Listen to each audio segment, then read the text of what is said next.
Perkenalkan, nama saya Jacqueline Maramis, saya mahasiswa Fakultas Keperawatan Universitas Kelabat.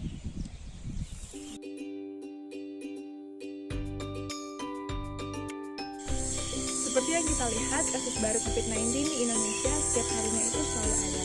Namun saat ini Indonesia bisa dibilang masih dalam kondisi yang cukup terkendali, karena bisa dilihat para orang yang mulai beraktivitas di luar rumah, tapi tentu saja tetap mematuhi protokol kesehatan. Awalnya kita tahu protokol kesehatan itu ada 3M, namun sekarang Kementerian Kesehatan sudah menambahnya lagi menjadi 5M. Nah, 5M ini sendiri ada untuk mendukung 3M itu dalam rangka untuk mencegah penyebaran dan perluasan dari virus COVID-19 di masyarakat. Sekarang kita akan membahas tentang 5M. Jadi 5M yang pertama itu memakai masker. Ketika keluar rumah, wajiblah kita untuk menggunakan masker, karena seperti yang kita tahu, penularan dari virus COVID-19 ini melalui droplet atau percikan yang keluar dari mulut kita ketika kita berbicara atau batuk.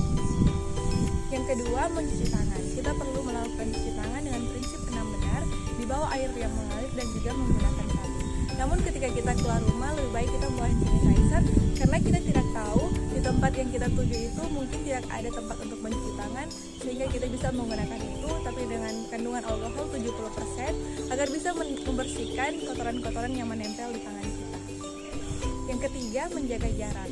Kalaupun kita nanti akan keluar rumah, lebih baik kita menjaga jarak dengan orang di sekitar kita minimal 1 meter.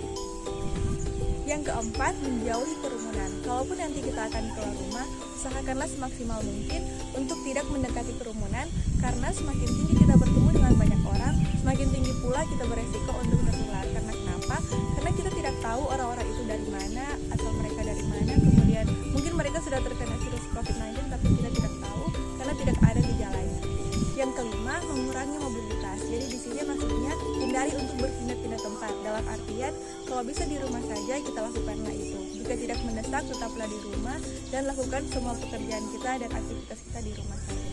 Mari kita bekerja sama satu sama lain mengingatkan untuk mematuhi protokol kesehatan 5M, memakai masker, mencuci tangan, menjaga jarak, menjauhi kerumunan, dan mengurangi mobilitas. Jika kita terus mengabaikan ini, kapan COVID ini bisa berakhir? Salam sehat semuanya, God bless us.